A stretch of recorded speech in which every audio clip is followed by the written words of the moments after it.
Right guys, welcome sa part 2 nun sa pag-discuss natin ng mga most actively traded stocks sa stock market sa Philippine Stock Exchange. So yeah, now let's get started. So ASEN, no, isa to sa mga stocks na lately ko lang din binili. Like this year lang din. Pero nakabili ako around 7 pesos. And I'm pretty sure na nirecommend ko rin ito sa inyo sa isang video ko previously. So if you bought, medyo maganda na rin, no? Yung kinita nyo if you're gonna sell now. But of course, me, I'm just gonna hold on to this stock. Kasi alam ko na medyo maganda talaga yung kanyang upside potential in the near future. And kapag long term mo to hinold, like, magiging significant din yung gains mo. As long as they will, like, stay under, like, what do you call this? The Ayala Corporation umbrella. Which I think will stay the same way naman in the long run. Kasi hindi naman like mata-turn around itong company na ito if hindi siya na-acquire or like nakuha under the management of Ayala Corporation, di ba? Kasi iba yung ano niya dati, iba yung pangalan niya and iba yung management. So, yeah. Sobrang nagbago and di ba, ang ganda na nung kanilang path ngayon, ang ganda na nung runway nila, ang ganda na nung vision kasi they're going towards a clean energy, renewable energy, and I'm really a big fan of that. Kaya nga meron din akong mga stocks ng AP or Aboitiz Power. But anyway, ngayon, ang trading volume niya is around 53.5 million shares. So Friday lang, again, one day lang yan, no? 620.9 million pesos. So ang laking pera niyan, no? Almost 1 billion din, but not quite. So ngayon tingnan natin yung research. Well, balik pala tayo. So kita nyo naman, no? Yung 52-week low niya is 2.6. Ang laki na agad nung kinita nyo. 5x na. More than 5x yung nakabili kayo dito. And then 52-week high niya is 11.86. Kaka-achieve lang nun lately. So medyo nagbubullrun nga tayo no ngayon sa sa Philippine stock market natin. So sa research valuation, so kita nyo dito, no, ang liit lang ng stock prices, ang baba ng stock prices nila bago sila like maging ASEN or like ma-rebrand, no, as AC Energy Corporation. And then yung sales nila, hindi naman ganun nagbago, no? Although nag-increase din. Kita nyo naman. Nag-increase din siya.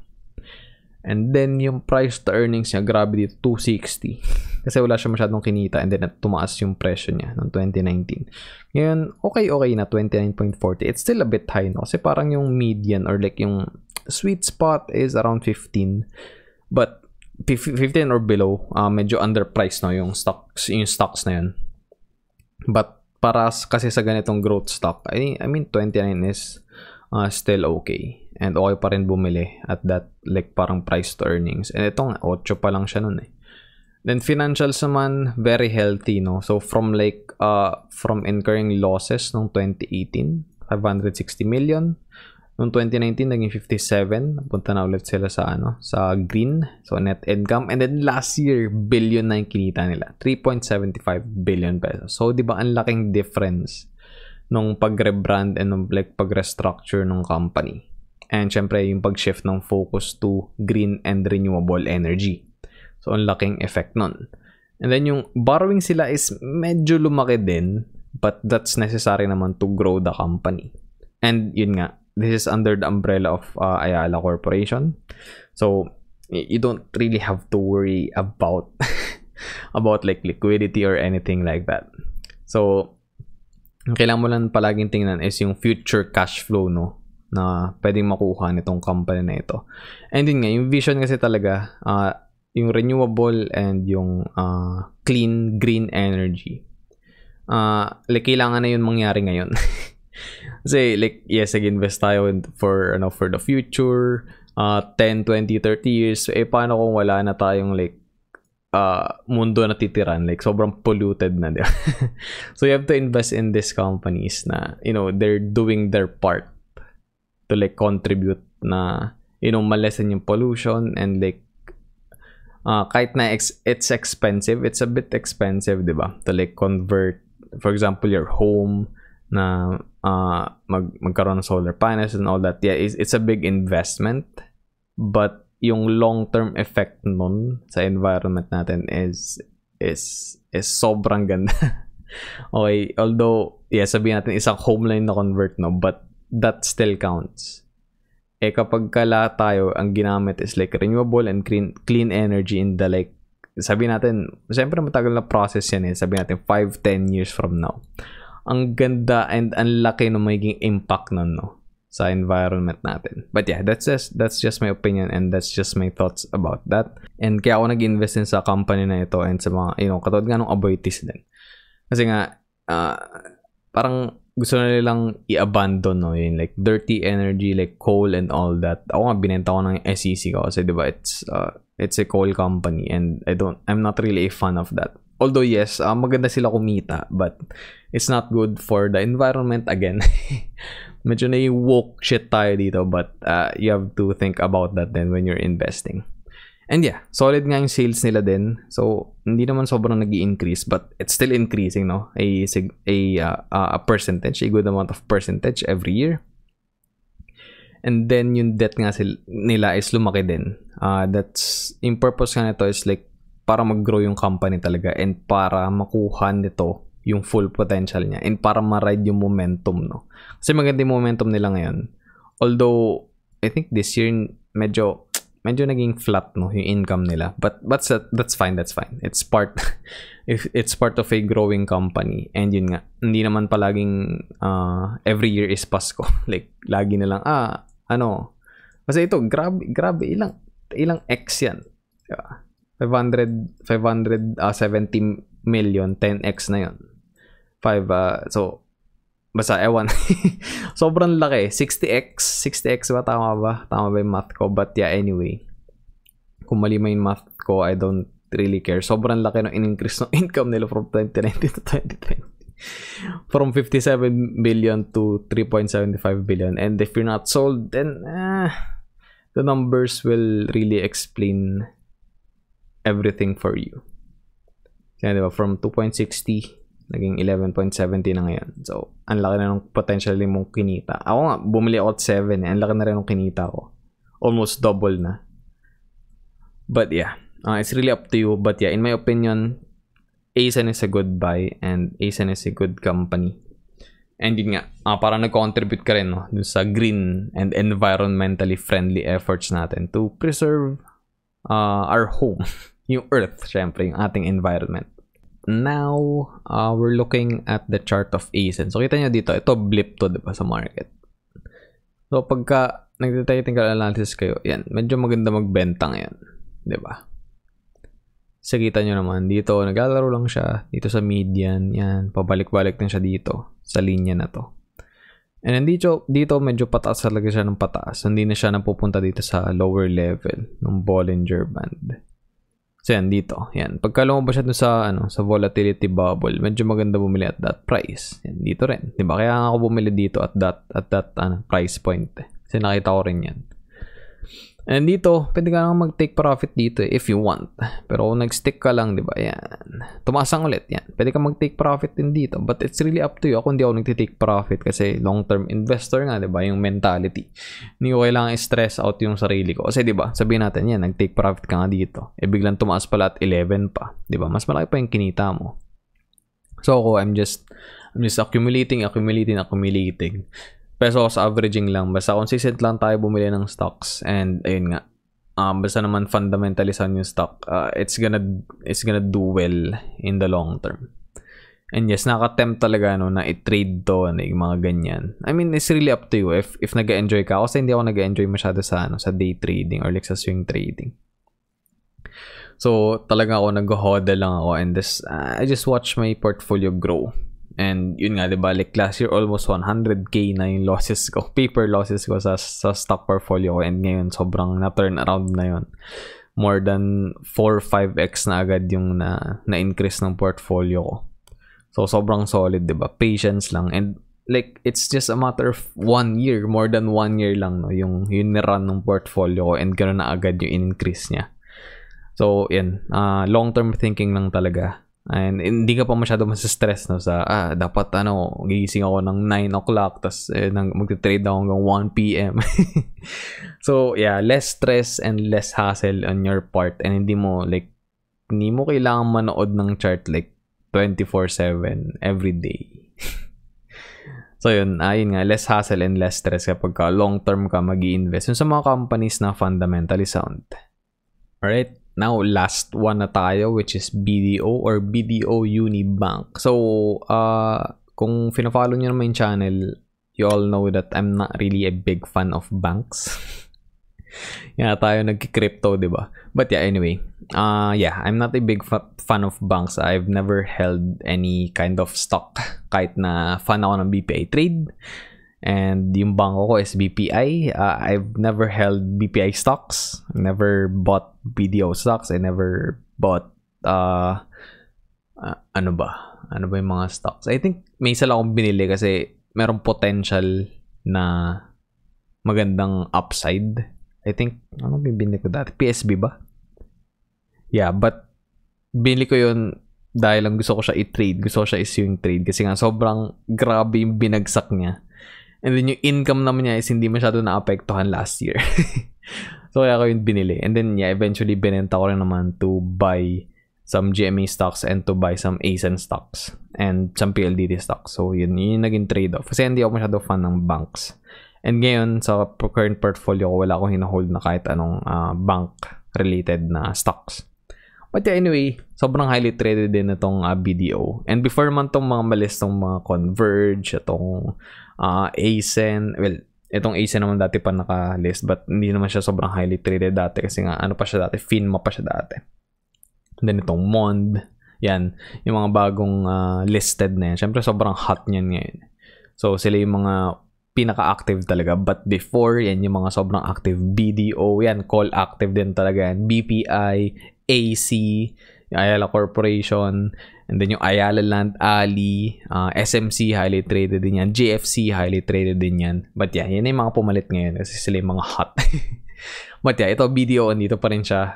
Almost every day, nasa top 5 pa rin siya. No? So, 4.9 million shares yung na-trade kasi nga medyo mahal na yung stock prices nila. And that converts to 560.4 million pesos in traded value. So, ang laki niyan.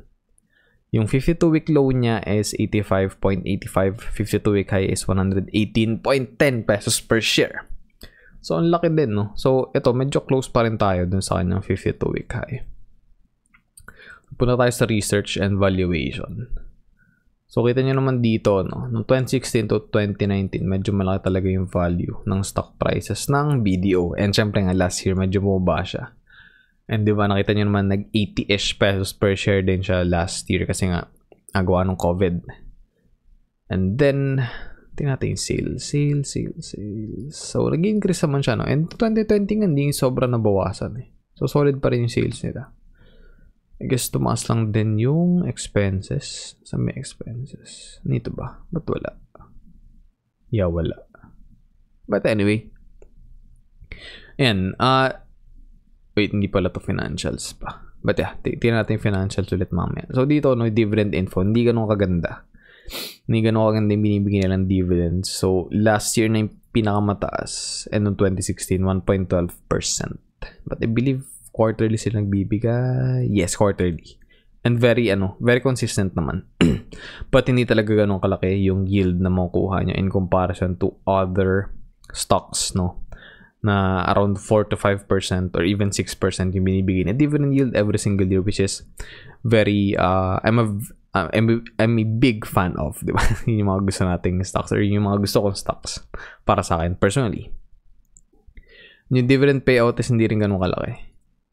Kasi nga, growth stock din naman itong BDO. So, kung magbe-bet ka dito or like bibili mo itong stock na to, talagang yung growth ng stock prices nila yung aasahan mo para kumita ka ng pera.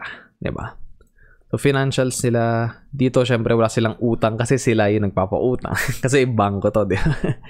So, kita nyo naman dito, grabe income nila. Diba? Interest, diba?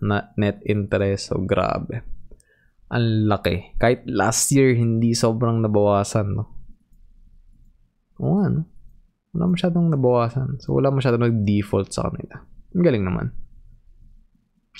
Kasi yung ibang banks yung code like last year, in 2020 financials nila, medyo bumagsak eh.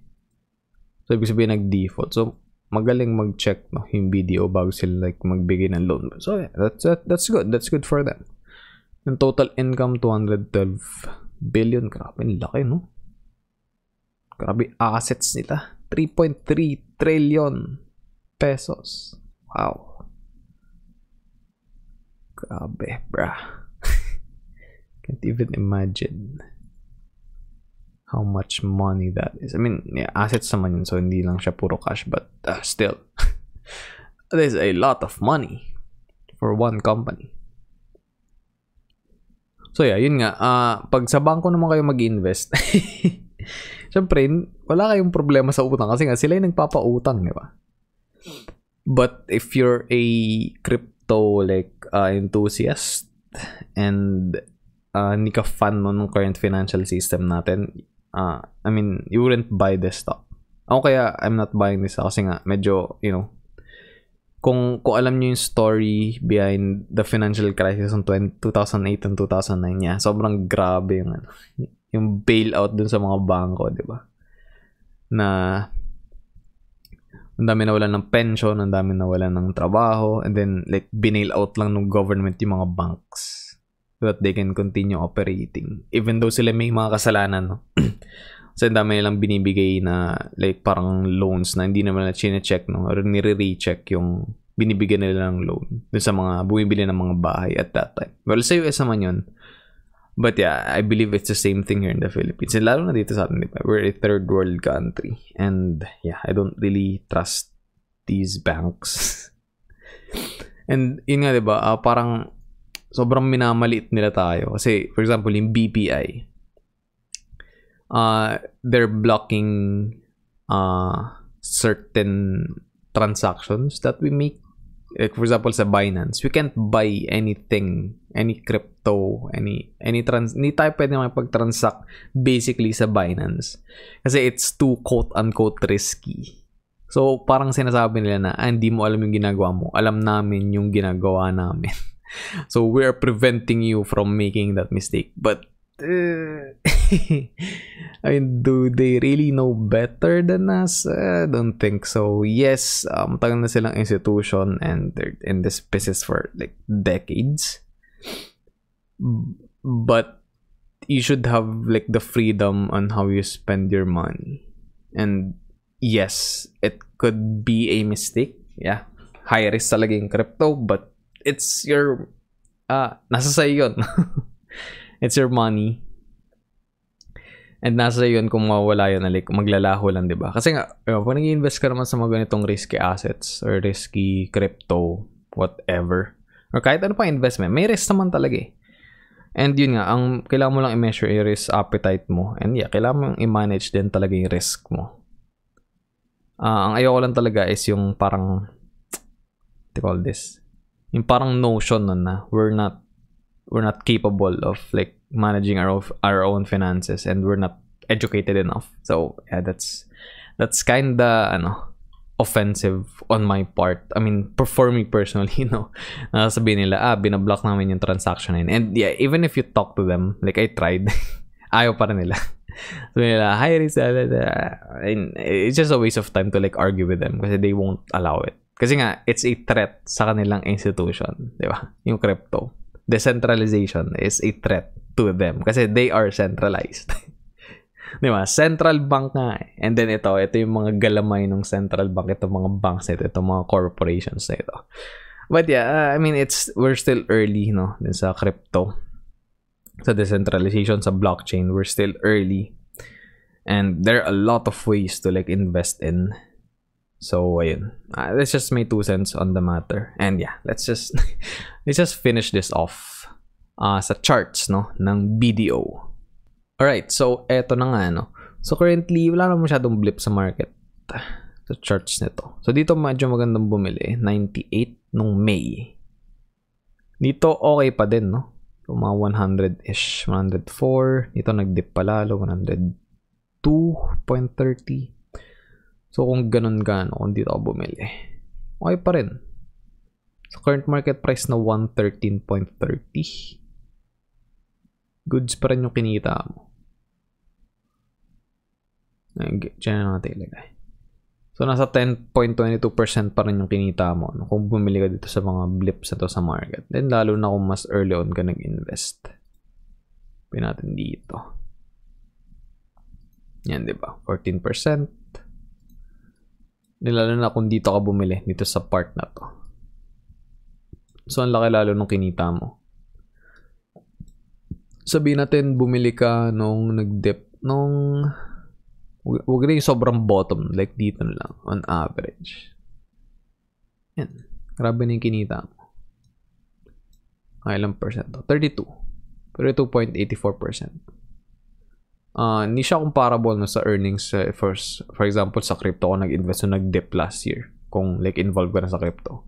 But still, solid investment pa rin, no? And yun nga, if gusto mo like mag-diversify, but for me, ako personally, I would never buy a stock from a bank again.